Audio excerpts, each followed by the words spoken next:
frecuentes en adulto mayor. ¿Sí? ¿Me escuchan bien?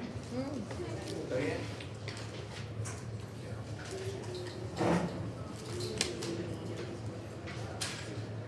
Bueno, ahora en el siglo XXI, ya los adultos mayores ya están sobreviviendo más, y a veces no se distingue la edad, ¿no? A veces pueden ser que sean 90, 80, y la verdad que ya ha cambiado su aspecto.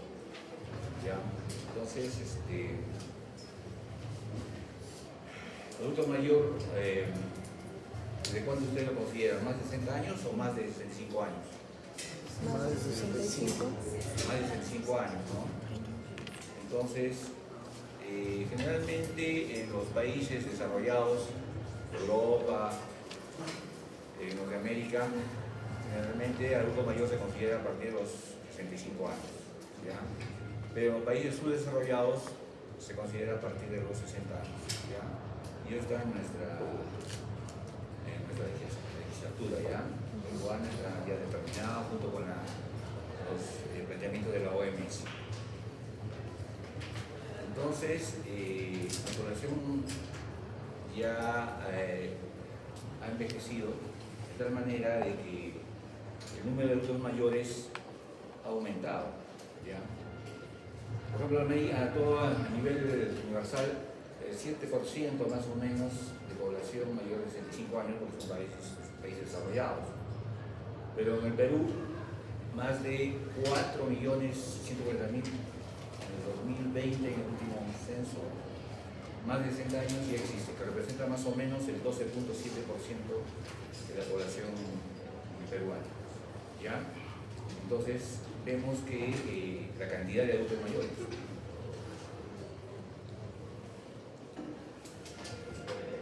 ¿Y la esperanza de vida en el Perú, qué edad es? ¿Saben?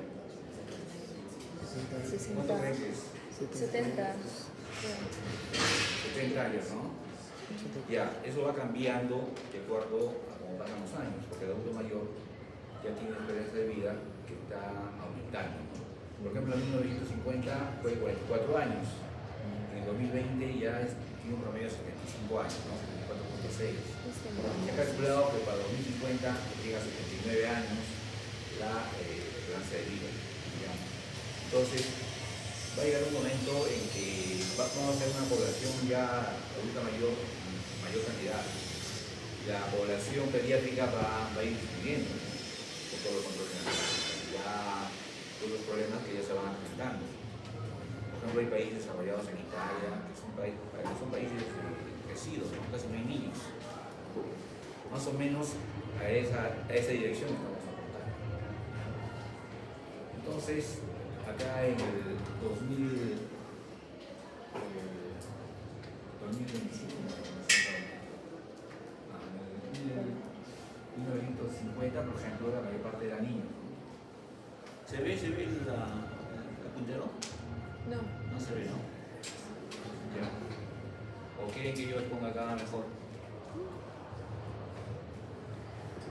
Acá se ve el puntero.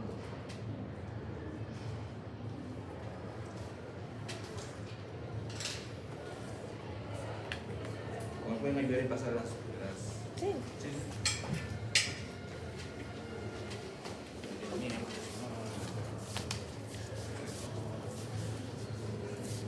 Ya, entonces en 1950 la edad pediátrica era la nueva parte, ¿no? La parte de la base es mayor, ¿no? La siguiente, en el 2000 ya va disminuyendo y la parte madura va aumentando, ¿no?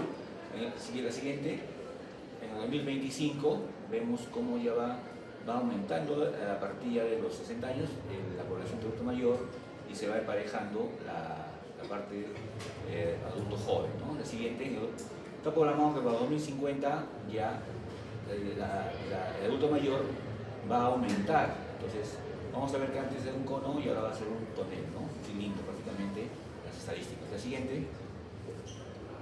Entonces las patologías en el adulto mayor es común, es frecuente, ¿no? Entonces, no se ha demostrado que siempre la edad tiene mucha relación con la enfermedad.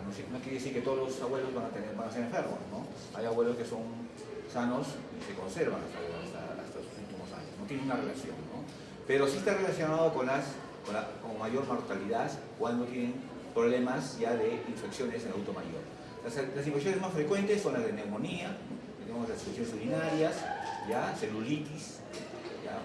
Son infecciones generalmente por escaras, la tuberculosis, endocarditis y todas las demás infecciones, ¿no? Pero vemos que siempre la cabeza va a neumonía, infecciones urinarias, que es más frecuente y en adulto mayor. La siguiente.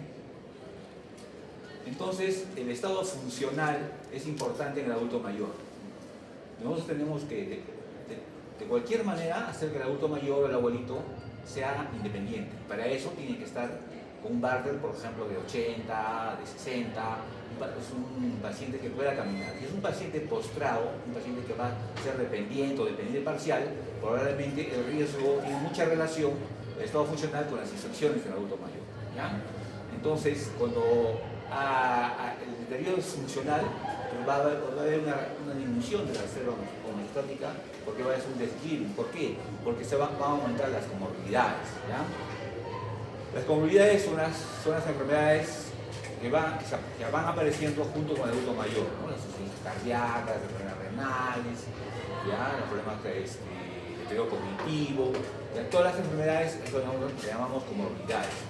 La polifarmacia también es importante. Son adultos mayores que generalmente reciben muchos medicamentos, ¿no? Más de 5 medicamentos, nosotros ya decimos polifarmacia, ¿no? Y la presentación generalmente, la presentación es atípica en adulto mayor. No es como ustedes han visto en toda su trayectoria académica, ¿no? Lo típico que está en los libros. No, en el adulto mayor es diferente, ¿ya? Y también al tener un problema de deterioro funcional, va a haber una pérdida de autocuidado. El paciente que ya no se va a bañar, que no se va a lavar, va a aumentar progresivamente, exponencialmente sus riesgos para adquirir infecciones en el abuelito, ¿no? Entonces es muy importante el deterioro funcional, ¿ya? ¿Ustedes saben qué es Bartel? ¿O no me entienden? Bartel 80, ¿qué significa? ¿Ah? ¿Cuánto?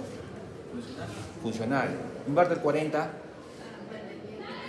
¿Me entienden, no? Todos entendemos, ¿no? El Bartel es una medida el estado funcional del adulto mayor, ¿no? Otros estudios usan el Karnofsky, bueno, hay varias escalas, ¿no? Pero nosotros generalmente el Bartel porque es más cuantitativo. La siguiente. Entonces, el estado funcional nos va a dar un pronóstico del estado funcional, ¿no? Pero generalmente no lo conocemos o no sabemos interpretarla o la subvaloramos, ¿no? Entonces, tiene una relación muy importante con la infección adulta, con la infección en el adulto mayor, ¿no? Si tenemos un Bartel de 40, de 20, probablemente es un paciente potencialmente que va a tener una infección a corto plazo, ¿no? Para sacarlo de ahí va a ser más difícil que un abuelo que tenga un Bartel de 80, en el cual tenemos mayor éxito de poder combatir su infección, ¿no? Entonces, ahora, la dependencia de las actividades básicas de la vida diaria es un predictor independiente, eso es importante, ¿no? Entonces, va a depende de estas actividades de las que no sean muy dependientes, va a depender de la mortalidad, la estancia hospitalaria, la institucionalización, ¿no? Pacientes que se quedan mucho tiempo hospitalizados, y también va a elevar los costos en la atención médica. Definitivamente que vamos a empezar a usar medicamentos de los simples al más caros, ¿no? Son medicamentos a veces que ni siquiera hay en el hospital, ¿no? Genera un gasto, ¿no? La siguiente. Entonces, va a haber muchos factores de riesgo para que el adulto mayor pueda iniciar una infección. Entonces, como hemos empezado siempre, la limitación funcional es importante. Entonces, hay una relación entre más esté funcional, el paciente va a adquirir mucho más frecuentemente, débil o más frecuente que adquiera una infección, ¿no? La hospitalización es infección, de todas maneras, ¿no? Un paciente que está hospitalizado por mucho tiempo va a adquirir seguramente bacterias resistentes a antibióticos, ¿no? Entonces el paciente que está mucho tiempo posiblemente va a aumentar la sarcopenia, posiblemente va a adquirir escaras, úlceras. Esos pacientes que es un factor de riesgo importante. Entonces nosotros tenemos que ver eso, tratar de que estos pacientes no estén mucho tiempo en el hospital, para que nosotros se nos complique con una infección en el adulto mayor, ¿no? Las comorbilidades, ¿no? Pacientes viene con varias enfermedades, es un potencial para que tenga infección generalizada. Los fármacos también, el tipo de fármacos, los medicamentos, por ejemplo, los pacientes que usamos mucho en ellos problemas, enfermedades reumatológicas, los corticoides, ¿no? Que es muy importante. La siguiente. Entonces la limitación funcional definitivamente va a disminuir el reflejo de la tos, ¿no? El reflejo nauseoso, ¿no? El vaciamiento vesical también va a disminuir, porque de hecho que esté echado, un paciente que esté parado por la gravedad, definitivamente va a mejorar. Va a mejorar también el trastorno de la función peristáltica, ¿no? La reserva cardiovascular también va a disminuir. El paciente que esté echado posiblemente va a aumentar la fabricación de moco en el pulmón, ¿no? El paciente que está en gravedad. El agravamiento ciliar también hay una disminución, ¿no? El agravamiento de la filtración en la nariz, de los cilios, ¿no? El trastorno de marcha, la inmovilización, la incontinencia, ¿no? Pacientes que retienen orina posiblemente son potenciales para hacer una infección urinaria. La hospitalización, en mucho tiempo estar hospitalizado va a condicionar a que se presente úlceras de presión. Son pacientes que generalmente si están postrados, tienen que recibir una movilización cada 2 horas, cada 4 horas, tienen que cambiar de posición, ¿no? ¿Quién lo va a hacer en el hospital? ¿No? No hay nadie, la enfermera no tiene tiempo para hacerlo. Entonces son pacientes postrados que posiblemente se compliquen o no estén mucho tiempo hospitalizados, ¿no? Y posiblemente también se van a contaminar con gérmenes multiresistentes, ¿no? Procedimientos invasivos, pacientes que nunca se debe hacer en un paciente adulto mayor hospitalizado. Generalmente viene la enfermedad y nos dice no se puede encontrar el guía, el abuelito, por favor, hemos puesto acá, hemos puesto ahí, y pide este catéter, que es un catéter central, ¿no? Entonces no se dejen convencer por la enfermera, ¿no? Generalmente el adulto mayor es el último recurso que pueden usar para usar catéter mayor, porque son fuentes de infección, ¿no? Los catéteres vesicales, ¿no? En adultos mayores pecado ponerles una zona vesical. ¿Por qué? Porque potencialmente va a producir una infección urinaria, ¿no? Entonces, generalmente entran a emergencia, ustedes van a ser el próximo año ya internos. Lo primero que van a hacer, abuelito no orina, porque no moje pañal, le ponen el catéter, ¿no? Y en 3-4 días el paciente le da una infección urinaria y posiblemente, y si es que se contamina con pseudomonas o otro tipo de bacterias mucho resistentes, posiblemente por esta causa nada más, el paciente le va a ir mal, posiblemente fallece. Entonces, solamente catéter vesical de pacientes que lo requieran, para tomar una muestra de orina o para un problema de que va a entrar a hacer operaciones, pero después no. Las comorbilidades son también otros riesgos que potencialmente producen infecciones, las enfermedades vasculares, las enfermedades pulmonares obstructivas, insuficiencias cardíacas, las neoplasias, todas las comorbilidades, ¿no? Los fármacos, los antipsicóticos, las benzodiazepinas, los esteroides, ¿no? Los corticoides que van a disminuir las defensas, ¿no? La polifarmacia va a interacción entre medicamentos, ¿no? Entonces, que va a producir una disminución en las defensas, ¿no? La interacción con otros medicamentos o los efectos secundarios que puede producir los medicamentos, ¿no? Las benzodiazepinas generalmente no se dan en adultos mayores por el tiempo de vida, ¿no? Generalmente son más de 8 horas el tiempo de vida, por lo tanto el paciente va a dejar de comer, se va a nutrir, va a bajar de peso, son pacientes que se van a caer, son pacientes que en la noche están como borrachitos caminando, entonces son pacientes que posiblemente van a estar más postrados, van a ir son alto riesgo de o algún tipo de infección, ¿no? La siguiente. Entonces, el reto diagnóstico es muy importante en el adulto mayor. Como les estaba explicando, el adulto mayor no tiene la patología o la clínica que ustedes han visto en el adulto joven. No es lo mismo, ¿no? Va a ser una presentación atípica, ¿no? No lo van a poder, es difícil diagnosticar en un adulto mayor. Entonces, un abuelito que viene con generalmente una alteración del estado mental. Si hoy día tenía mi familiar que estaba bien, caminaba, hablaba bien, mañana de repente empieza a hablar incoherencias, empieza a gritar, no quiere decir que o está en un tono confusional, tenemos que empezar, posiblemente hay un proceso infeccioso que está produciendo esto, ¿no? Entonces, generalmente la generalidad de médicos lo lleva el neurólogo, lo lleva el psiquiatra, pero por ninguno de ustedes o de los médicos piensa que la causa sea un problema infeccioso, ¿no? La taquipnea, es otra característica de los adultos mayores cuando tienen infección. Empiezan a respirar más rápido, ¿ya? Generalmente nos tiene que llamar la atención una taquicardia, ¿no? La respuesta febril disminuida ausente. Generalmente los adultos mayores tienen una temperatura basal menor al joven, está en 36.5, y generalmente cuando tienen una infección no hay fiebre, ¿no? La mayoría no presenta fiebre, ¿no? Hay pacientes que sí, cuando la infección es muy fuerte, recién se desencadena la fiebre, pero generalmente no encontramos fiebre. Entonces, pacientes que está con una confusión, está respirando muy rápido, no tiene fiebre, ¿no? Y el estado funcional cambia, ¿no? Es un paciente que estaba caminando y se sentó y ya no quiere caminar, y qué pasó, y entonces tenemos que pensar en una infección. Entonces son manifestaciones atípicas, ¿ya? El paciente que no quiere comer, dejó de comer, hay una debilidad, no quiere pararse, no tengo fuerzas. Las caídas son causas. Cuando un paciente presenta una caída, no piense que es un abuelito que ya no mira, que se cayó por la edad. No, hay que pensar en una infección. Puede ser un trastorno de hipotimia, es un paciente que está fibrilando, es un paciente que posiblemente tenga una infección urinaria. Entonces la caída es la punta del iceberg. Debajo del iceberg hay que buscar la causa, ¿no? La incontinencia urinaria que cada rato van a orinar, ¿no? Pacientes que también, varones también cada rato van a orinar, ¿no? Son pacientes retenedores de orina, son causas en que igual van a formar infecciones, ¿no? Pues la incontinencia urinaria, generalmente también en mujeres, generalmente a veces hacemos exámenes y no hay nada, ¿no? Entonces hay que ver qué le está provocando esto, ¿no? Si en estado basal no presenta y ahora presenta, hay que pensar en una infección. Los cambios de temperatura corporal basal, ¿no? Entonces, ver cuál es su basal, si hay un cambio por lo menos en 0.1 de temperatura que aumente, tenemos que pensar en una infección, la siguiente.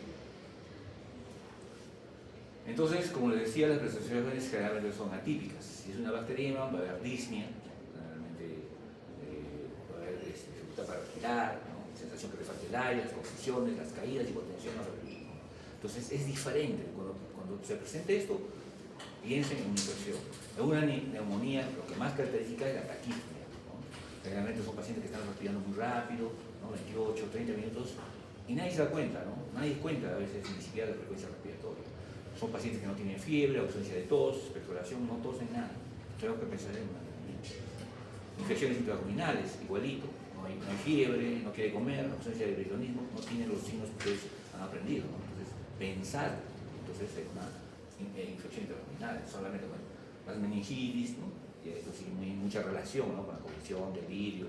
Infecciones urinarias, siempre se presenta el delirio. El paciente que empieza a hablar incoherencia, que empieza a gritar, está como loco, o no hace nada, o se queda calladito, es un delirio hiporreactivo. Entonces, pensar en una infección urinaria. No hay fiebre, por si acaso.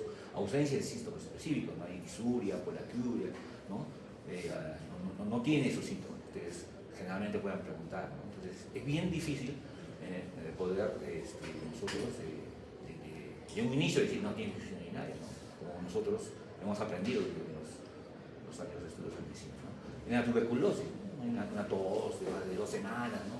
Simplemente la pérdida de peso, el deterioro funcional, pensar en la pérdida de peso es importante, ¿no? Tenemos que pensar en esa posibilidad. Siguiente. Entonces la respuesta febril es diferente en el adulto mayor, ¿no? Entonces 20-30% a febril en sepsis severa. Imagínense una sepsis algo seria, como ha comprometido varios órganos. Y no tiene fiebre, un 30% que no lo tiene, ¿no? Con un 70% sí puede presentar. Entonces nos da un pobre pronóstico. La temperatura corporal basal es menor en el adulto mayor, como ya 36.3 es su basal. Ustedes vayan a medirse, generalmente es 37, 37.1, ¿no? Por lo mismo de que todo es lento en el adulto mayor. Si han escuchado la fisiología del adulto mayor en las clases anteriores, igual comprender, ¿no? Ante una infección raro, temperatura de 38.3, es raro. Entonces las reservas fisiológicas bajas por cambios biológicos, las reservas fisiológicas han bajado, por eso que no hacen fiebre, ¿no? El efecto ritmo circadiano también se altera en el adulto mayor, ¿no? Y ellos no piensan que la noche es día y la noche es día y el día es noche. Entonces todo se altera, entonces se altera todo el problema defensivo. El sitio de medición también es importante, técnicas incorrectas y el tipo de instrumento utilizado. Entonces, hemos visto que también no sabemos medir la temperatura del adulto mayor, que es bien difícil, ¿no? La siguiente. Entonces, el gol estándar del adulto mayor siempre traten de medir la temperatura rectal. Nos va a dar mayor precisión en cuanto a la temperatura, ¿ya? Entonces, la oral o la axilar no cubre la garantía del caso. Más todavía se usan los aparatos ahora que han aparecido electrónicos que a veces no están bien calibrados, entonces sí, a veces nos engañan. La siguiente. Entonces, ante un cuadro infeccioso, la temperatura rectal detecta por lo menos un 86%, no hay parte. La medición de temperatura oral, un 66%, casi la mitad, y la medición axilar, básicamente es un tercio. No puede escapar si el paciente que está haciendo fiebre no nos va a dar una medida precisa. Entonces, tenemos que siempre tratar de medir la temperatura rectal de una u otra manera. Entonces, generalmente, nuestras licenciadas, enfermeras, dejan el termómetro en la axila, van a medir a otro, el termómetro se cae, o a veces se mueve, o varias causas que pueden, y generalmente nunca detectan la fiebre en invierno automático. Porque nosotros a veces ponemos el pulsosímetro, vemos una frecuencia cardíaca más de 100, que sospechamos que le vamos a la enfermera, decir, tómale la temperatura rectal, y ahí sí recién se dan cuenta de que, y no usamos generalmente las pistolitas porque nos dan falsos negativos, ¿ya? La siguiente. Entonces, la respuesta febril generalmente es diferente del adulto mayor porque, ya se han explicado en las clases anteriores, el adulto mayor pasa por un problema de inmunosenescencia, ¿ya? Toda la parte defensiva, ¿ya? El cuerpo, la parte de los hilos, todos están disminuidos, ¿ya? Su respuesta es lenta, ¿no? Entonces va a haber un deterioro de relación en cuanto a la respuesta a un pirógeno endógeno. Entonces va a haber un deterioro en el adulto mayor. Va a haber una disminución también de producción de pirógeno, ¿no? Entonces, por eso que su temperatura su organismo no detecta, ¿no? Y los efectos en el paso de la barrera patológica también es diferente, es más lento, es más difícil, ¿no? Entonces, por eso que tampoco no se detecta en el cerebro esos pirógenos y por lo tanto la fiebre, ¿no? La disminución de la vía febril involucrada con la fiebre también, entonces están disminuidas, involucradas, en déficit, y por lo tanto por eso que no presentan generalmente fiebre como los adultos jóvenes. Entonces es importante. Entonces un paciente que no presente fiebre, no necesariamente en las lesiones va a presentar fiebre, ¿sí? Entonces es una expresión clínica atípica, siempre es atípico en los adultos mayores. La siguiente. La siguiente. La siguiente. Ahí tenemos un adulto mayor. Entonces, como le estaba diciendo, no hay una infección exclusiva del anciano, ¿no? La edad no determina qué tipo de infecciones es, no todos los ancianos o el adulto mayor van a tener las mismas infecciones, hay unos que tienen mayor reserva, por lo tanto van a poder reaccionar frente a una infección, hay otros que no, va a depender todo de la alteración morfológica y funcional. Hemos visto la alteración morfológica, vamos a ver ahora, la disminución de la capacidad de adaptación también, ¿no? Entonces, no se adaptan los adultos mayores a esta disminución de las reservas. La siguiente. Entonces, esto va a conllevar a una disminución de la capacidad de reserva funcional. La siguiente.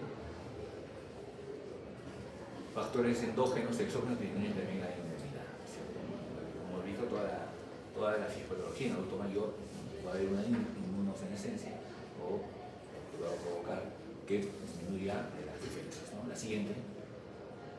La siguiente. Entonces vamos a hablar algo de biología.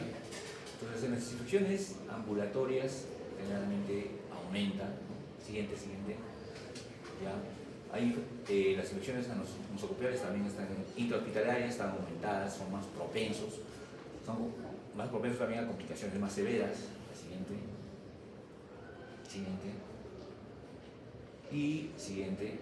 Entonces la estancia, estas complicaciones va a llevar a una estancia más larga en el hospital, ¿no? Y por lo tanto el número de infecciones van a ser más frecuentes. Los pacientes no se van a contaminar con otros gérmenes, posiblemente obedecen o en un germen no ha sido tratado completamente, ¿no? La siguiente. Entonces, vemos la incidencia y la tasa de hospitalización, por ejemplo, en neumonía. Por ejemplo, la tasa de hospitalización en ancianos es 11.5%. Si nosotros vemos en hospital, la mayor parte de los adultos mayores que ustedes pasen, generalmente están con una cánula nasal, o con una máscara de salvorio, con neumonías generalmente, ¿no? Entonces es más alto, ¿no? En cambio en los jóvenes, ustedes van a ver pocos jóvenes, un 2%, ¿no? Los días de hospitalización en jóvenes, más o menos un promedio de 7, 8 días, ¿no? En adulto mayor 10, ¿no? Bajo, ¿no? 11 días, 15 días se complica. La mortalidad en ancianos de todas maneras es mayor, ¿no? 12.8% para la comparación de un joven. Y un joven usted le da una neumonía tranquilo, pero si le da a su papá o a su abuelito una neumonía, tiene que presionarse, ¿no? Hay que ver puede fallecer, ¿no? Puede estar dentro de esos 12.8%. La siguiente.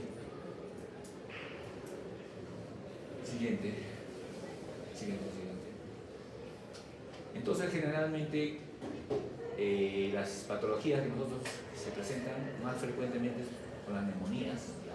Generalmente el neumococos es el más frecuente, con la Haemophilus influenza, no cambia generalmente el espectro con los adultos mayores, casi es el mismo, las infecciones urinarias, E. coli, diverticulitis, endocarditis, y en esa frecuencia son las grandes.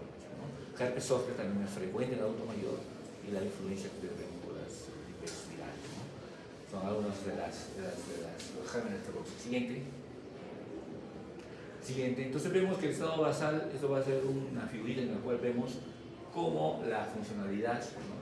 La funcionalidad va a disminuir. Generalmente a los 20-30 años ustedes van a llegar a lo máximo de formar su reserva. Su reserva muscular, su reserva neurológica, su reserva cognitiva, ¿no? Pero a partir de los 40 años ya empieza a disminuir y a los 60 años se acelera, ¿ya? Es por eso que las infecciones van a aumentar, porque todas nuestras reservas van a disminuir y la reserva funcional también, ¿no? Entonces va a funcionar todo el hígado, el riñón va a funcionar menos, el pulmón va a tener problemas, ¿ya? El cerebro, los cognitivos van a empezar problemas. Entonces todo se va a empezar a acelerar. Entonces la reducción inevitable de la razón funcional es inevitable, ¿no? La siguiente, la siguiente, la misma, la siguiente. Entonces vamos a ver los tipos de factores de riesgo. Tenemos factores ambientales, ¿no? Entonces, ustedes, entre más de adulto mayor esté más tiempo en un hospital, va a haber más riesgo de infección, ¿ya? Entonces es importante que ustedes, cuando sean médicos, tienen que resolver rápido a sus pacientes si es un adulto mayor. Si voy a ser traumatólogo o voy a ser cirujano, entonces, si tu abuelo entra, tengo que resolverlo más o menos en 10 días, 15 días. Académicamente debe resolverse en 48 horas, algo. Si ustedes lo prolongan a este paciente, con toda seguridad ese paciente se va a complicar, se va a contagiar con algunos tipos de infecciones hospitalarias, se va a producir espara, va a aumentar la sarcopenia, vino por una cosa y se va por otra cosa. Entonces, es importante resolver rápidamente los procesos infecciosos. Los ingresos primeros más frecuentes, entonces, si hay pacientes que a veces que por una cosita vienen a hospital, por otra cosita quieren hospitalizarse y te exigen, ¿no? Doctor, esto que yo quiero que me lo diga, pero no saben el riesgo. Entonces, no, solamente si es necesario, el paciente debe ofrecer. Si no, no, porque ese es un alto riesgo, ¿no? Entonces, la hospitalización más frecuente, el riesgo va a aumentar. La instrumentación para diagnóstico y tratamiento, ¿no? Entonces, generalmente viene el adulto mayor, pum, sonda vesical. Uno no come sonda nasogástrica, no. Entonces tenemos que tratar de usar lo menos de instrumentación en el adulto mayor. La siguiente. Entonces son factores ambientales, vamos a ver factores, la siguiente, factores del huésped, ¿ya? Los factores propios del adulto mayor. Hemos visto los cambios estructurales, ¿no? La fibrosis pulmonar, los cambios fisiológicos, la inmunosenescencia, ¿ya? La desnutrición, son pacientes que comen menos, ¿ya? Entonces todo eso provoca esos problemas, ¿ya? Entonces, la siguiente.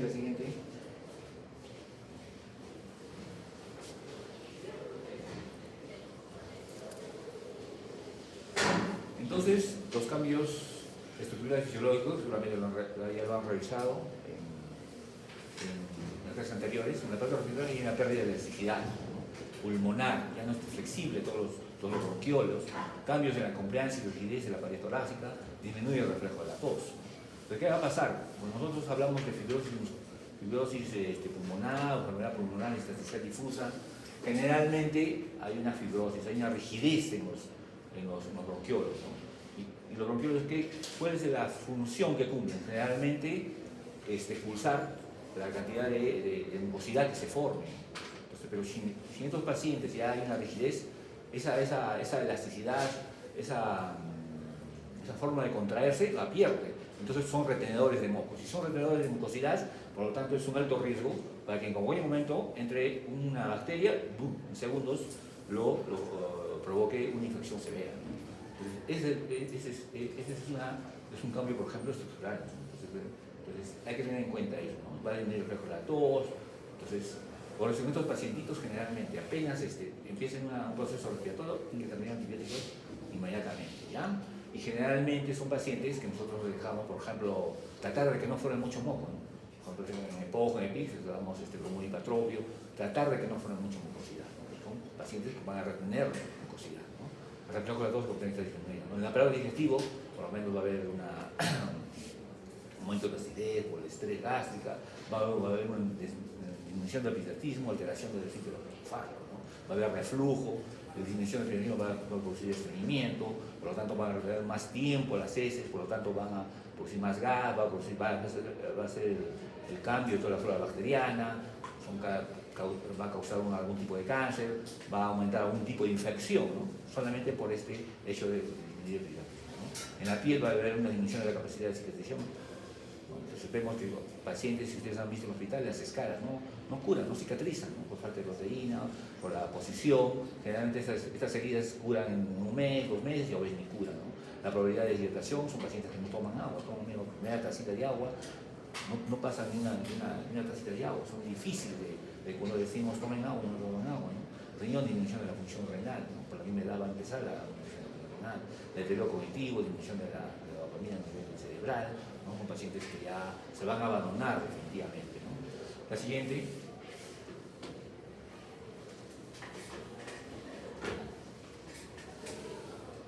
Entonces, son pacientes que no van a comer y por lo tanto va a haber una malnutrición. La malnutrición va a llevar a una infección, ¿no? ¿Pero qué llega a la malnutrición? La deficiencia calórica. Los requerimientos calóricos comen menos, deficiencia proteica, generalmente comen menos proteínas. Por ejemplo, el requerimiento de proteínas en adulto mayor debe ser de 1.2 a 1.5 gramos por día, ¿ya? El requerimiento de ustedes, ¿de cuánto es? De 0.8 gramos por gramo por día, ¿no? Entonces el adulto mayor debe recibir más proteínas que ustedes, ¿no? Su requerimiento. Generalmente hacen al revés, no comen carne, no comen huevo, tienen dificultad, por lo mismo que ya no cuentan con la dentadura, es más difícil masticar, ¿no? Entonces comen todos los carbohidratos y las proteínas, ¿no? Y por lo tanto, sin menos proteínas va a haber menor formación de anticuerpos o defensa, ¿no? La deficiencia de nutrientes también, ¿no? No comen todo, no comen fruta. Entonces todo esto va a haber una disminución del 15 al 25% y pacientes hospitalizados es hasta el 50%, ¿no? La albúmina sérica, por lo tanto, va a disminuir, el índice de masa corporal también se va a alterar.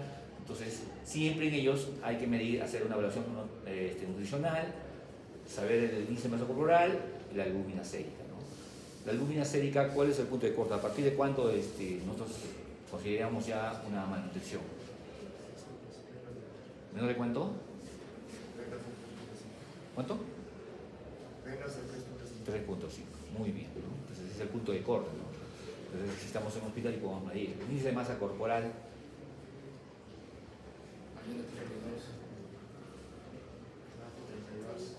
Claro, generalmente 28, 32 es sobrepeso, ¿no? Y 32 para arriba y es obesidad, ¿ya? Entonces, tienen que ver eso también, ¿no? El índice de masa corporal no es igual al adulto joven, ¿ya? Cambia el índice de masa corporal en adulto mayor, ¿listo? Y las evaluaciones nutricionales tienen que ser las medidas antropométricas, ¿ya? El adulto mayor generalmente nunca lo van a poder pesar, ¿no? Ustedes ven en las historias, en cualquier hospital, le ponen el peso al ojo. ¿Quién lo pone? La enfermera, ¿no? Entonces tenemos que medir talón rodilla, hay formas de medidas antropométricas de poder saber el peso. Y en base, cuando hagamos el peso, nosotros podemos calcular todo, los elementos proteicos, los calóricos, ¿ya? Pero si no hacemos una evaluación genética, nunca vamos a ver el peso y por lo tanto nunca vamos a poder llegar a los requerimientos que realmente necesita el adulto mayor, ¿ya? La siguiente. Entonces esto nos lleva pues a un proceso de nutrición, ¿no? Entonces la malnutrición es importante en el adulto mayor. Es causa de infección, ¿no? La siguiente. Entonces, también vamos a ver comorbilidades que nos lleva a la infección, ¿no? El mismo cáncer nos va a llevar a una caquexia, ¿no? Pacientes que rápidamente van a bajar de peso, van a bajar la masa muscular, la masa grasa. Es un paciente que rápidamente se va a consumir, por lo tanto no va a formar defensa, por lo tanto es susceptible de una rápida infección, ¿no? Las demencias, ¿sí? También son varios pacientes que ya no reconocen, no comen, se abandonan, no caminan, se olvidan de caminar. Son pacientes que generalmente van a llevarse a la postración, por lo tanto vayan a infección. Son pacientes que increíblemente no distinguen digamos, las deposiciones con la comida, ¿no? Si ven a un paciente adulto mayor, va a la taza, se contamina, agarra, con esa misma mano va llevando todita la que se pone la casa. Entonces son pacientes que ya está alterado digamos, el reconocimiento de lo que es bueno, lo que es malo, lo que es sucio, lo que es limpio, ¿no? De higiene, pierden eso. Entonces todas estas comodidades nos llevan, ¿no?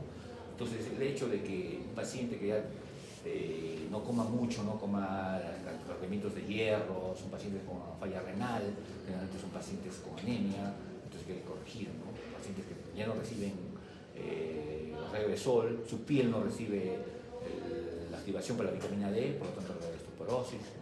La osteosclerosis, que posiblemente ese año lo vea poblado. El déficit cerebral son pacientes que no escuchan, ya no miran, son pacientes con trastorno del sueño, no duermen, ¿no? Generalmente están despiertos o hacen inversión del sueño, duermen de día y de noche están despiertos, por tanto si duermen de día ya no comen, por lo tanto va a disminuir, ¿no? Van a ir a malnutrición y por tanto a la infección, incontinencia urinaria, son retenedores o orinan al ratito, la constipación, como digo, retienen mucho las deposiciones, por lo tanto con infecciones, reacciones adversas a drogas, ¿no? Los corticoides, la osteoartritis, la diabetes mellitus, ¿no? Diabetes mellitus siempre pensar, ¿no? Infección urinaria o neumonía, generalmente infección urinaria, ¿ya? Insuficiencias cardíacas, pacientes con hipertrofia ventricular, ¿no? Entonces ya no vean bien, son pacientes en edemas, ¿no? Entonces, insuficiencia renal crónica, insuficiencia renal crónica lo lleva a anemia, hipertensión arterial, ¿no? No forma vitamina D. Entonces, todo es una cascada, ¿no? La insuficiencia vascular para llegar a que produzca posiblemente, no llegue bien la sangre a nivel de miembros inferiores, a nivel de dedos, por lo tanto se va a necrosar y se va a producir infección. Todo esto, entonces todas las comorbilidades nos va a llevar a un proceso infeccioso. La siguiente. Sí, siguiente, la siguiente. Entonces, como les estaba diciendo, la presentación generalmente es atípica, ¿no? Pero generalmente nosotros hemos aprendido en toda nuestra formación la presentación típica, el paciente que tiene fiebre, por lo tanto se va a taquicardia, más de 90, malestar general, se queja, no le duele, no quiere hacer nada, sino sin síntomas que tiene, ¿no es cierto? Vómitos, yo que sé, disuria, coleactividad, te lo dice, ¿no? Local dice el sitio de generalmente si es local o el lugar de infección, ¿no? Siente el dolor, no puedo caminar, me está quemando esto, entonces te lo dice. En adulto mayor no hay fiebre, pero tienen que tener estos detalles. Generalmente aparecen con delirio, allá no quieren comer, paciente que se ha caído, síndrome de caída, paciente que tiene incontinencia, ¿no? Ya se cae chorina, se hace reposición, cambio de la frecuencia respiratoria, como dice ahí, taquífona, ¿no? 28 más de 30, nuevo letargo, antes se cae, la deshidratación, sus pacientes no toman agua, están secos, sus labios su higiene capilar está disminuido, ¿no? Entonces miren, la presentación clínica es diferente a la que ustedes han aprendido. Entonces, pensar, es un paciente, delirio, posiblemente sí, no quiere comer, se ha caído, se orina cada ratito, entonces pensar en un problema infeccioso. La siguiente. Entonces, es importante los sitios de infección por su frecuencia. Un paciente viene cada rato, infecciones urinarias, neumonías, las movilidades, las cardiacas fuera de lo común, y es difícil hacer un diagnóstico diferencial, ¿no? Con esas características clínicas. Y hemos visto que siempre las neumonías van por delante, las infecciones de tracto urinario en segundo lugar, digestivos, infecciones de las pieles caras, las demás infecciones que también son frecuentes en adulto mayor. La siguiente. La siguiente. Entonces vamos a hablar algo sobre neumonía, ya. El paciente con síndrome de caída, piensa en neumonía.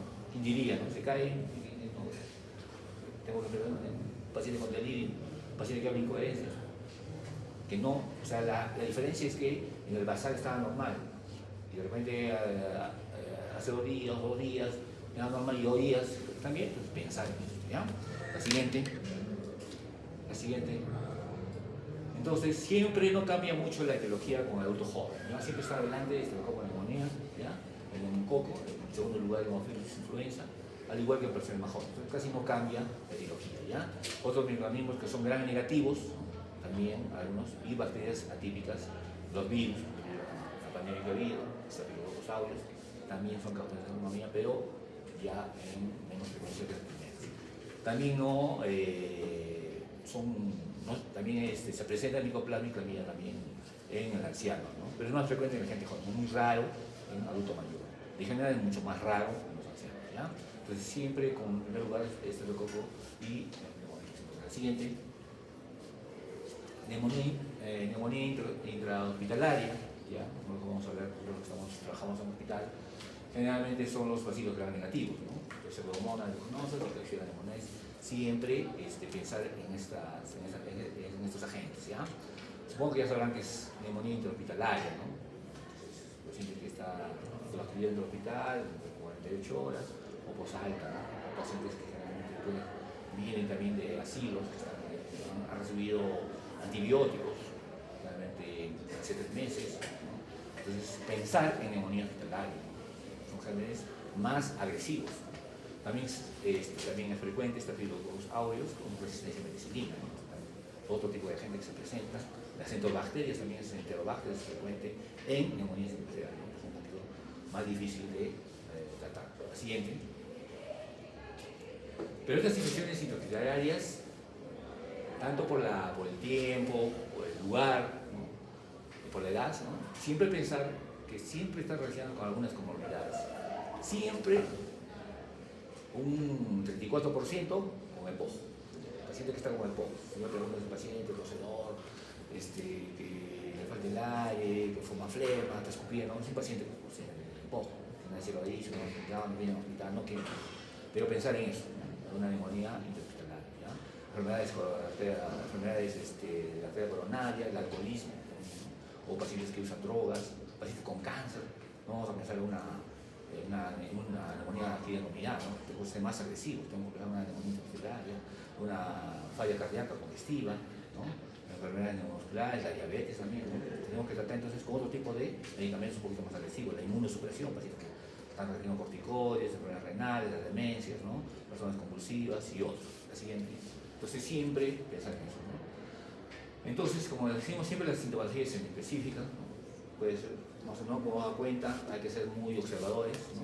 O puede haber ausencia de los síntomas típicos que ustedes conocen. Siempre hay sensación de falta del aire, a veces hay fiebre, la tos, alteración del estado mental, un esputo purulento, el dolor pleurítico. Eso sí es frecuente, ¿no? En los jóvenes, pero en el adulto mayor a veces no se presenta. La taquignia es importante, es un signo cardinal, por favor, en neumonía, ¿ya? Paciente que está respirando rápido, piense ya en una neumonía. El mejor indicador de infección es el respiratorio inferior. Sería así.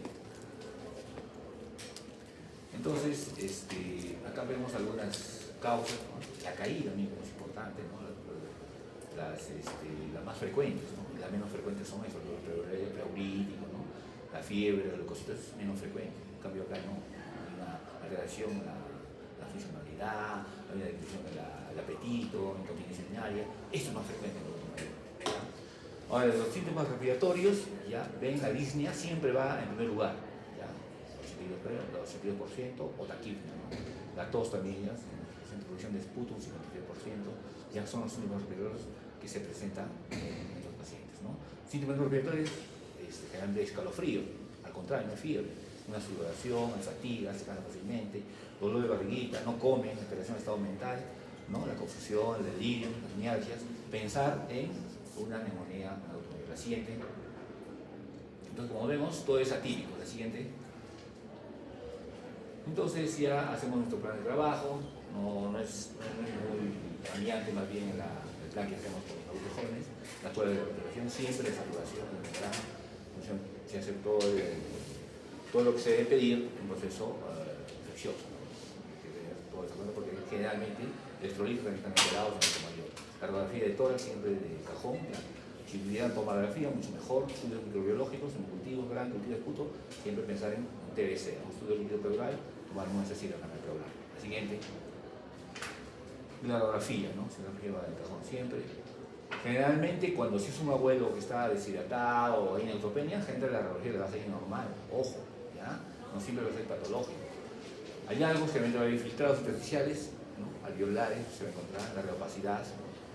Indicador de gravedad, si es derrame pleural, si los dos están comprometidos, es algo que ya está, que es grave, ¿no? Es un paciente con compromiso pleural, hay que actuar rápido, porque si no actuamos rápido, el adulto mayor es como el niño, rápidamente se complica y rápidamente fallece, nos alta la mortalidad en el adulto mayor. Por eso, si necesitamos agarrar la mortalidad, tenemos que actuar rápido, ¿ya? La siguiente.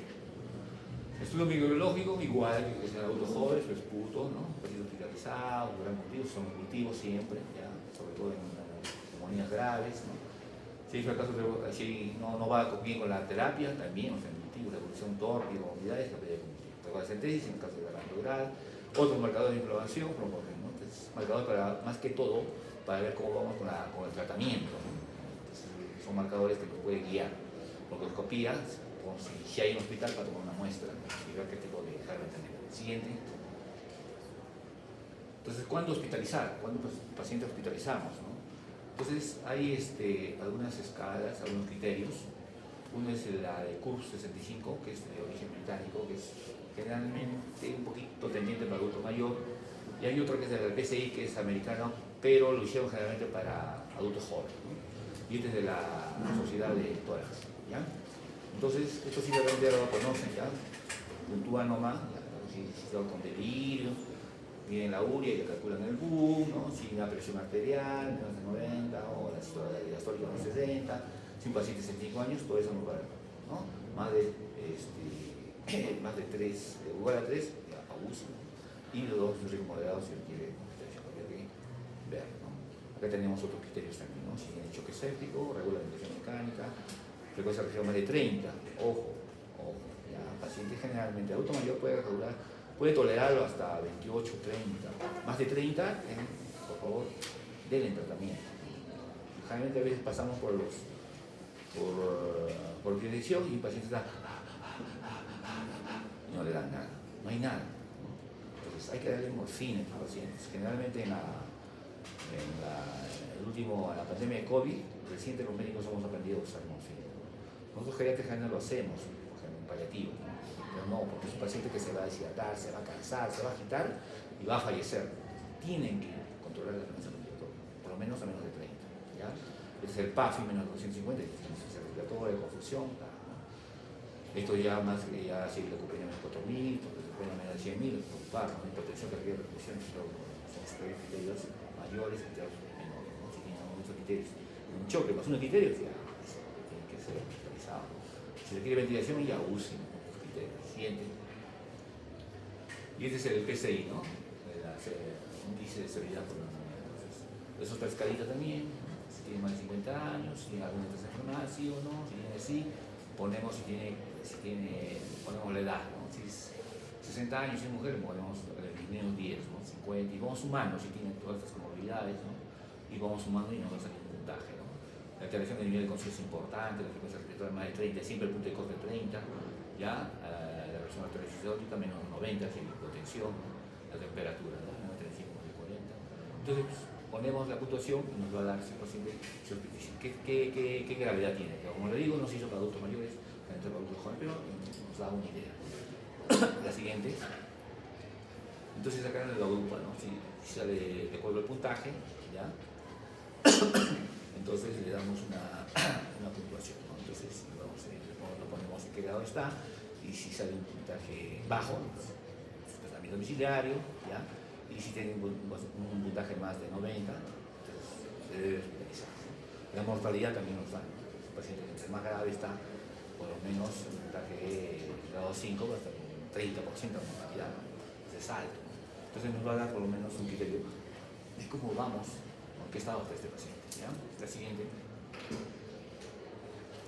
Y el tratamiento, ¿no? Si un paciente generalmente una neumonía tiene combinada, que no tiene muchas complicaciones, siempre empezar, es igual que en adulto joven, no hay mucho cambio ahí, ya un metatámico más un macrólido, amoxicilina más ácido regulánico y cualquier macrólido, ¿no? Citromicina, cualquier macrólido, ¿no? La eritromicina, combinan eso, ¿no? Si dan fluoroquinola, siempre en monoterapia, tirazina no den, ya. Si dan combinado, amoxicilina puede ser solita con un macrólido también, ¿ya? Puede ser citromicina o claritromicina, ¿ya? Son las pedidas. Amoxicilina clavulánico puede dar también terapia. Moxifloxacino, levofloxacino, también es un buen medicamento, ¿no? Para 24 horas, máximo por 5 días, ¿no? En cuanto a citromicina, no se lo veo acá, generalmente era por 3, pero ahora generalmente por 5 días preferencia de, ¿ya? La siguiente.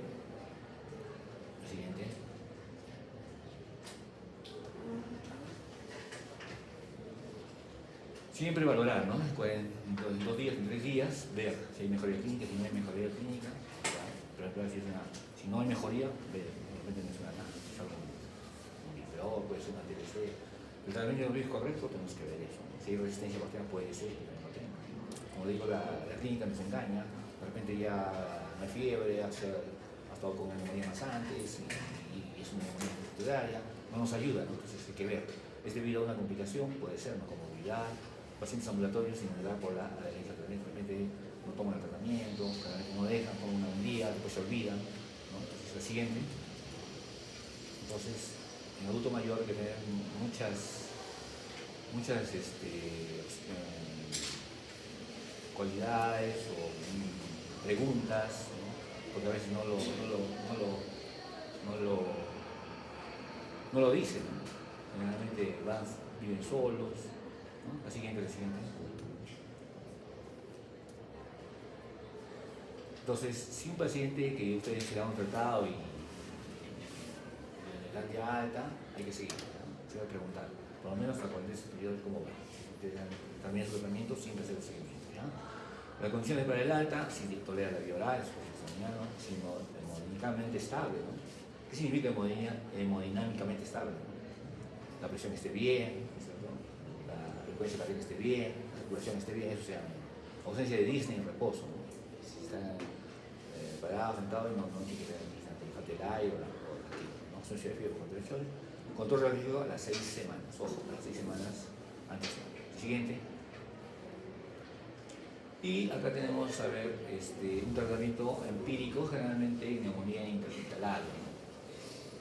Neumonía interhospitalaria, como digo, puede haber hormona, algunas complicaciones, ¿ya? Generalmente son resistencia a multidrogas, ¿no? Acá tenemos 3 tipos, ¿no? Sin alto riesgo de mortalidad, sin factores que aumentan la probabilidad de que adquiera, por ejemplo, Staphylococcus aureus, resistente a la penicilina, ¿no? Si no tiene esa cualidad, el paciente que no sin infección, solamente damos monoterapia, ¿no? Pero pueden dar pipetazo, pueden hacer ceftriaxona o levofloxacina, ¿ya? Monoterapia generalmente por 7 a 8 días, ¿ya? Y también pueden utilizar también los carbapenems, ¿no? Impenem o meropenem, si los pacientes son hospitalizados. Generalmente, sí, hay un cuadrito donde se ve la gravedad en pacientes con, si tienen riesgo de tener bacterias muchas drogas resistentes, ¿ya? La siguiente, pero si tenemos un paciente ya con alto riesgo de pero factores que aumentan la probabilidad, ¿ya?, de una Staphylococcus aureus resistente a penicilina, entonces generalmente combinamos 2 medicamentos, cualquiera de estos, más siempre acompañado con vancomicina o linezolida, ¿ya? Entonces, generalmente nos lo damos en el hospital, meropenem, que siempre lo tenemos, más vancomicina, ¿ya? Entonces es una buena combinación, ¿listo? En neumonía que posiblemente tenga probabilidad, estamos sospechando, de que tenga Staphylococcus aureus resistente a penicilina. Siguiente. Si tenemos algo ya más grave, si es paciente con alto riesgo de mortalidad, reacción antibióticos intravenosos, es un tratamiento que no mejora, y tenemos ya una alta sospecha ya de ovarios resistentes a la penicilina, entonces vamos a dar 3 antibióticos, ¿ya? Vamos a dar siempre la vancomicina, como digo, con el Nisolid, más 2 de estos, ¿ya? Entonces, siempre evitar 2 betalactámicos, ¿no? Entonces, podemos dar, digamos, cipro con meropenem, ¿no? Y uno de estos más. Entonces, tenemos ahí para escoger estos medicamentos en neumonía intrahospitalaria. Entonces, son 3 medicamentos, no puedo ofrecer por un paciente que esté grave. Depende de la enfermedad que tengamos también. Si hay hemocultivos o algún biograma que pueda cambiar, pues, damos de por solamente es una terapia como para un inicio. El siguiente. En adultos mayores es frecuente la neumonía aspirativa. ¿Cuánto tiempo vamos ya? ¿Hasta qué hora tenemos clases? Ya. Sí, veremos. En adultos mayores es frecuente la neumonía aspirativa, ¿ya? Y a veces ni siquiera nos damos cuenta, ¿no? Nosotros, nos ha pasado, nosotros tenemos abuelitos ahí que están con neumonía, o no vienen siquiera con neumonía, vienen por, digamos, una infección urinaria, y de repente el día siguiente empieza con tos, con insuficiencia respiratoria, con mucho oxígeno, 2 o 3 días falleció el paciente. ¿Qué pasó? No nos ocultamos. Nosotros indagamos, ¿y qué pasó? Y a la vez pasó una vez delante de nosotros. Estamos con el paciente hospitalizado ahí, viene la nueva técnica que uno necesita, y el paciente generalmente, los abuelos están postrados, están echados, y empieza a dar de comer. El paciente que le dan echado, ¿no? 180 grados, generalmente se va a aspirar. ¿Por qué? Porque los abuelitos no tienen un buen reflejo, ¿ya? Sus reflejos disminuyen, ¿ya? El reflejo de la faringe disminuye. Entonces, y si es un paciente con ACV, peor todavía, ¿no? Entonces son pacientes que con toda seguridad se van a aspirar. Y cuando se aspiran, pues ese alimento no va a entrar fácil, parte del alimento va a entrar a pulmón. Y por lo tanto va a provocar una infección. Y eso se llama neumonía aspirativa. Y ese paciente que no estábamos bien, pero vino la técnica, le debe comer así. Entonces, cuando ustedes tengan pacientes, siempre recomienden y pongan la receta, paciente cabecera a 45 grados, o si se puede sentado, pero nunca echado, lo tienen que poner ahí, porque si no, ese paciente se les va a complicar, ¿ya? Entonces hay 2 situaciones clínicas que dice: aspiración de contenido gástrico, neumonitis, ¿no? Es un paciente que hace reflujo, puede ser que le pongan la zona nasogástrica, o hace reflujo, va a pulmón, entonces va a producir una neumonitis, ¿no? Que en 24 horas esta neumonitis se va a complicar, se va a infectar con toda seguridad, ¿ya? O el contenido orofaringeo del alimento, va a producir una infección bacteriana, ¿no? El uso de zonas nasogástricas van a constar por pseudomonas, ojo. Ya saben que la pseudomonas es una bacteria un poco difícil de hablar, ¿no? Anaerobios y gran negativo. Generalmente en neumonía aspirativa va a ser anaerobios y gran negativo. Generalmente. La etiología. Siguiente. Entonces, no dejen pensar en neumonía. Neumonía por aspiración, es frecuente, ¿ya? Listo. Infecciones urinarias, vamos avanzando a la siguiente. Aumenta con la edad, ya, aumenta la prevalencia, 6 a 8% en mujeres y 1 a 3% en hombres, ¿no? La frecuencia generalmente por cateterismo urinario, ¿ya? Entonces, en abuelitos es pecado poner sondas vesicales. No le pongan por poner, solamente se medita. Y si le ponen la sonda vesical, traten de retirarlo en poco tiempo que puedan. Generalmente llega el paciente de emergencia, ¡pum!, sonda vesical. Porque no sé, doctor, no orina, ¡pum!, sonda vesical. Y ahí se olvidan de tocar la sonda vesical y está con su bolsa ahí, recolectora, 5 o 7 días, 8 días, 10 días. Ese paciente le da infección urinaria, con toda seguridad. Y nadie se da cuenta porque no son los síntomas normales, que como hemos visto, son atípicos los síntomas, ¿ya? Entonces, definitivamente nadie se va a dar cuenta, ¿no? Es un paciente que va a avanzar ya con una infección como pielonefritis, sepsis, se va a complicar, ¿no? Tener la frecuencia porque el carisma urinario, ¿ya? Ahora, ¿qué factores son predisponentes? Ya, pues la atrofia hormonal estrogénica, ¿no? Pacientes que no, la disminución de estrógeno, ¿no? El aumento del volumen residual, son retenedores de orina, pacientes con hipertrofia de orina de próstata, cáncer de próstata, pues tienen mayor cantidad de orines en vejiga, por lo tanto van a formar más sangre. Anomalías estructurales, las comorbilidades que tengan, ¿no? La etiología, Escherichia coli no cambia, es la misma, 70%. ¿Ya? Y el cuadro clínico típica y la típica son los síndromes geriátricos. ¿Ya? ¿Cómo se va a manifestar? Delirium o una caída, generalmente delirium. Simplemente tengo delirium, tengo que empezar la siguiente. Pedir siempre, ¿no? Examen completo de orina, los cultivos y el cateterismo, por favor, no lo usen. La bacteriuria asintomática no se da tratamiento, ¿ya? No se da tratamiento en bacteriuria asintomática, por favor. ¿Ya? En cistitis, tratamiento empírico, como síndrome de carbonazo, puede ser una envenenación. Pielonefritis, concincestos, con sepsis, diabetes lactámico, cetacina, trampen, aminoglucósidos, monodosis de 3 miligramos por kilogramo. Siguiente. Esto ya no cambia mucho. ¿Ya? Entonces, un estudio de Cochrane, que es una fuente muy fiable, ¿no? Entonces, en bacteriuria asintomática. A ver, ¿qué dice? 2015. A ver, la siguiente. Vamos a traducir. ¿Por qué es importante? Dice, más del 50% de antibióticos prescritos por sospecha de IPI son considerados innecesarios y desbordados en bacteriuria asintomática, lo que dice el estudio. Más hay daño colateral, se incrementa de resistencias en bacterias y eventos adversos. Hasta un 20% de pacientes que toman antibióticos pueden implementar un evento adverso asociado al tipo en bacteriuria asintomática y pueden también aparecer infecciones por corticoides. El incremento de riesgo de interacción droga-droga es importante, ¿no? Entonces también va a influir en cuando dan tratamiento. Incremento de costos, sistema de cuidado de la salud, paciente siguiente. Estamos hablando de bacterias asintomáticas. Conclusiones, vamos a ver con anterioridad. La bacteria asintomática es común en los adultos mayores, ojo. La distinción entre bacteria humana y ITU, en adulto mayor, especialmente aquellos que tienen deterioro cognitivo, sigue siendo un desafío, ¿no? Bueno, ustedes sabrán cuál es la diferencia entre bacteria asintomática y una infección urinaria, ¿no? El tratamiento de bacteria asintomática rara vez se justifica, ¿ya? Entonces no se da tratamiento, solamente se da tratamiento cuando son pacientes que van a ser operados por ginecología, ¿ya? Próstata o una histerectomía, ahí den tratamiento de bacteria asintomática. Después no se da. El tratamiento de bacteria asintomática está asociado a un número significativo de eventos adversos, prescripción inapropiada de fármacos, es lo que el estudio Cochrane concluye. Siguiente. Listo. Hablemos ahora sobre otra infección viral, que es el herpes zóster. La siguiente. Entonces, no sé si ustedes han visto herpes zóster, pero el herpes zóster no tanto es la mortalidad o las complicaciones que tengan, sino lo que deja. Generalmente es un paciente que va a quedar con una secuela, un dolor neuropático de por vida.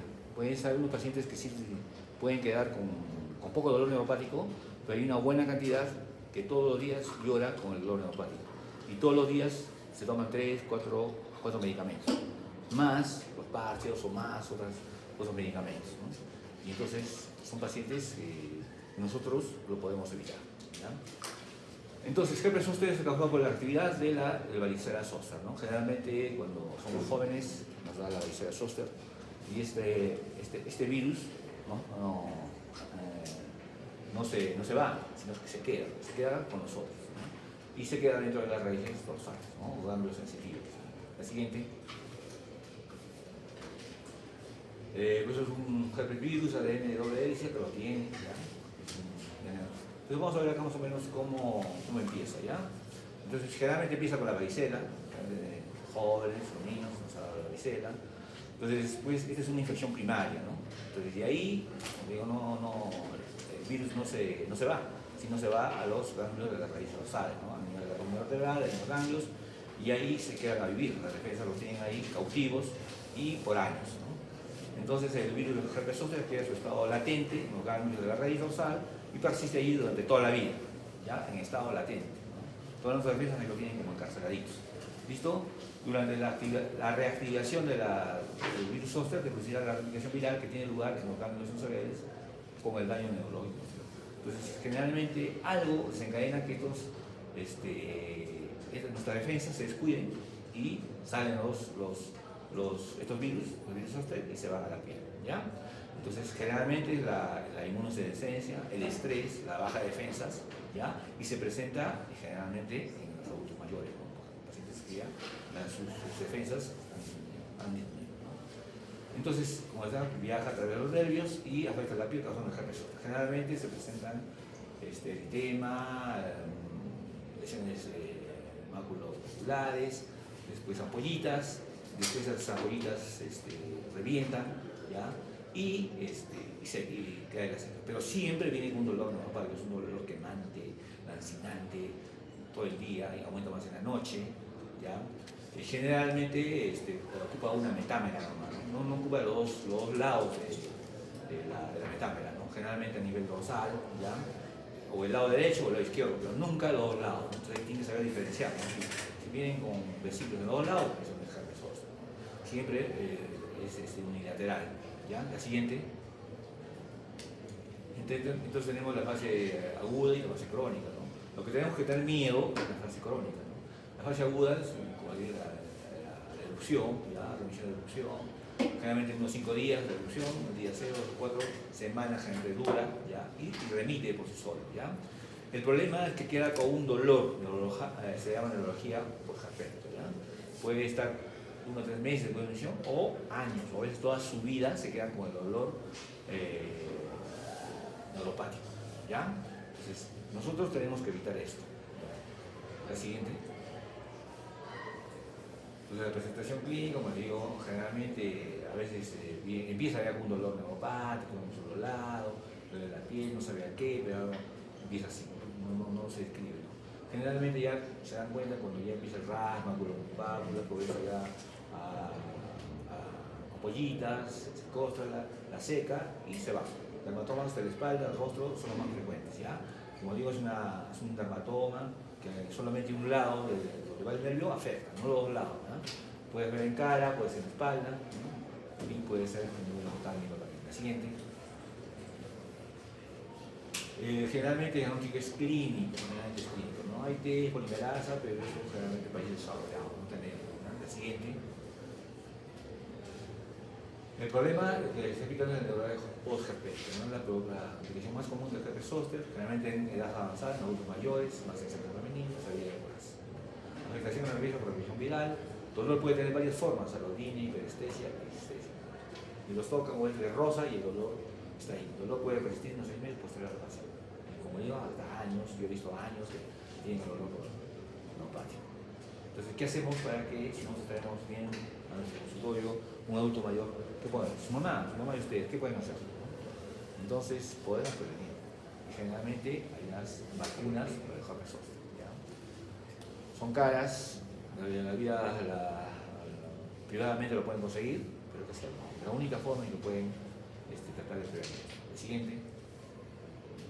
Entonces, el trastorno del dolor es una secuela que trae muchas consecuencias, ¿no? Va a afectar su calidad de vida. Son pacientes que sus actividades de vida diaria van a alterarse, ya no quieren ir al baño, se van a postrar, no va a tener fatiga, pérdida de peso, no quieren comer, ¿ya? Psicológicos están con depresión o ansiedad, piensan que algo más tienen, piensan que tienen un cáncer, piensan algo más, ¿ya? Entonces se van a deprimir, preguntan a todo el mundo, ¿ya? Entonces van por todos los médicos, entonces nadie le va a dar un tratamiento definitivo a ese dolor. Hay que explicarle, ¿no? Tratar de que comprenda. La disminución funcional social, por ejemplo, aislamiento, se aíslan, que no quieren ir a las reuniones, por el dolor, ¿no? Entonces, la nueva por Fábrica le dijo, no, entonces ven como este paciente, la expresión que tiene por el dolor neuropático que tiene. La siguiente. La siguiente. Entonces, las complicaciones, hay otras complicaciones que tenemos, y es oftálmico, ¿no? Las lesiones que pueden dañar partes de toda la parte oftalmológica, ¿no? Puede también, si tenemos mala suerte, puede entrar ya al sistema nervioso, a las meninges, puede ser encefalitis, mielitis, se van a ser instantáneos, en el cual ya va a haber afectación neurológica, ¿no? Sin pensar que son raros, pero sí, ¿no? Un 10-5% se está presentando. Entonces, pensar también que es una patología viral que no es difícil, no hay un tratamiento definitivo, rápido, solamente podemos reducir su síntomas. El siguiente. Entonces, el tratamiento principal de los herpes zóster en adultos mayores es la reducción o eliminación del dolor agudo. Y la prevención de la neuropatía postherpética. Es importante, hay que prevenir esto. ¿Con qué lo prevenimos? Con la vacuna. El siguiente. siempre ofrecerle que ahí va a conocer. Entonces, dentro de la medicación, si está en la fase aguda de herpes zóster, podemos dar aciclovir, ¿no? Son las dosis, aciclovir. Entonces, el aciclovir, que es el más económico, ¿no? Siempre de 800 miligramos, generalmente cada 5 horas o cada 4 horas se da el aciclovir, ¿no? Por lo menos 6 veces al día, por lo menos de 7 a 10 días de tratamiento, ¿no? ¿Listo? La siguiente. Bueno, el paracetamol AINES, si le va bien, a veces no calma, ¿ya? Generalmente tramadol, ¿ya? Combinado con algún AINES, le va a ayudar bien. Opioides, la morfina, si se ve el dolor, y terapia ayudante, ¿no? Generalmente amitriptilina les va bien, ¿ya? A 25 miligramos por día, ¿no? Con una tableta. Y nos podemos ayudar con la gabapentina o la pregabalina, ¿ya? La pregabalina es mucho mejor, la gabapentina produce un poco de edema en los inferiores. La dosis hay que ir escalando. Empezamos con pregabalina con 75 miligramos, vamos a escalar cada una vez al día, o si no cada 8 horas. Puede ser 2 tabletas, o sea, 150 miligramos cada 8 horas, la gabapentina. Entonces tenemos que ir titulando. Siempre empecemos en adulto mayor con dosis bajas y vamos titulando junto con tramadol, paracetamol y amitriptilina o nortriptilina. Generalmente la amitriptilina es la que más lo tolera, ¿ya? Pues con eso vamos a poder por lo menos controlar el dolor. El problema es el tiempo, ¿no? Que van a depender de estos medicamentos. Pacientes que vienen cada 20 días a recoger solamente esos medicamentos. En el tiempo que hubo la pandemia nadie les daba, le daban el dolor. Siguiente. Entonces la prevención es importante, ¿ya? Eso tenemos la vacunación, ¿ya? Entonces ya he aprobado esta vacuna para el herpes zóster, ¿ya? Y hay que buscarlos en centros comerciales privados. Por la pandemia desapareció, teníamos acá en Arequipa, pero se fueron, ¿sí? Esta gente tiene que ir la cadena de frío, ¿no? Tienen que regresar, ¿no? Yo ahora si no, buscan un libro, ¿no? Pero se aprobó en 2012 la vacuna para personas sanas de 50 años, ¿ya? Ahora, si es un paciente que le ha dado herpes zóster, no quiere decir que si le ha dado herpes zóster ya se vacunó y nunca le va a dar. Si remite nuevamente, ¿no? Puede regresar. Por ejemplo, hay que esperarlo por unos 2 o 3 meses para poder aplicar la vacuna, ¿ya? La siguiente. Entonces, ¿podemos prevenir con la vacuna? Sí. Tratar de por lo menos disminuir. Más que todo hay que tener miedo al dolor neuropático. Entonces, quienes son más afectados son los adultos mayores por herpes zóster, ¿ya? La vacunación contra el herpes zóster está recomendada para los mayores de 60 años. Está dentro de la tabla de vacunación, o calendario de vacunación, sí está. Pero hay que conseguirlo privadamente. La vacunación eficaz contra el herpes zóster y la neumonía herpética es por lo general bien tolerada, ¿ya? La siguiente, entonces con eso. Entonces, mayores de 60 años, pensar ya en vacuna, ¿ya? Más que todo por la secuela que deja la del dolor, ¿ya? Sin embargo, el beneficio de la vacunación ha sido también evidente para los 60 años, podemos disminuir la incidencia, al menos en nuestros pacientes, ¿ya? Más que todo por el dolor. La siguiente, infecciones nosocopiales, tenemos que prevenir por todos lados las infecciones nosocopiales. Si no sabemos, nosotros pacientes lo tenemos por largo tiempo hospitalizados, y no pensamos que este paciente se va a complicar solamente por el mayor tipo de estancias, nos estamos provocando iatrogenia, ¿ya? La atención es integral, ¿no? Generalmente el adulto mayor viene con comorbilidades, ¿ya? El pediatra o el médico no es todo, siempre pidan ayuda, ¿ya? Tiene que entrar el nefrólogo, tiene que entrar el neumólogo, el dermatólogo, entonces de tal manera que demos tratamiento rápido, ¿ya? Tratemos de que las obtención de muestras, cuando pedimos, sean rápidas. Tenemos que estar detrás de los resultados, ¿no? Generalmente pedimos la muestra y lo dejamos, ¿no? Pasan 5 días, 7 días, cuando vean, si eso tenía, ya fue, ¿no? Ya se complicó. Entonces es importante la rapidez, la instancia y siempre atención multidisciplinaria, ¿ya? La siguiente. Entonces, las interacciones son especialmente negativas en el anciano por sus características de polipatología, polifarmacia, efectos adversos, medicamentos y bueno. Los medicamentos también hay que tener en cuenta, ¿no? No hay que dar por dar, ¿no? Generalmente el adulto mayor va al médico, va al cardiólogo, le da una medicación. Y ahí se van de su endocrinólogo, le da otra medicación, y hasta vez le da la misma medicación. y toman el mismo medicamento, pero con diferente nombre comercial, ¿no? AINES, prohibido en adultos mayores, por dos motivos. Uno, porque produce gastritis, úlcera, y generalmente provoca hemorragia digestiva, que ni se dan cuenta.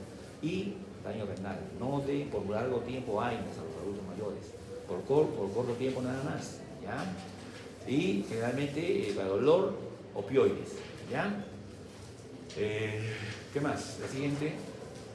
Entonces, el retraso en el diagnóstico, inicio del tratamiento, es pecado, ¿ya? Prevención, siempre empezando la prevención. Cualquier cambio agudo del estado funcional basal puede indicar inicio del proceso infeccioso, ¿ya? Es atípico, no hay fiebre. Siguiente. El cambio en el estado basal funcional cognitivo debe sospechar a alguna infección, ¿ya? No siempre no va a encontrar fiebre y generalmente van a encontrar mayor a 38.3, ¿ya? El estado funcional, sinónimo de infección. Siguiente. Listo. Eso sería todo. ¿Ya? Si tienen preguntas. En sí las infecciones son bastantes, ¿no? Son las más frecuentes, las que ustedes van a ver siempre en su consultorio, o en el hospital, o en el trabajo, ¿ya? Traten al abuelo rápido, ¿ya? 5 o 10 días. Si no lo tratan rápido, se les va a complicar, ¿ya? Y ahí van a empezar a reclamar, ¿ya? La mortalidad es alta. Listo, doctores. Muy bien. Si no hay preguntas.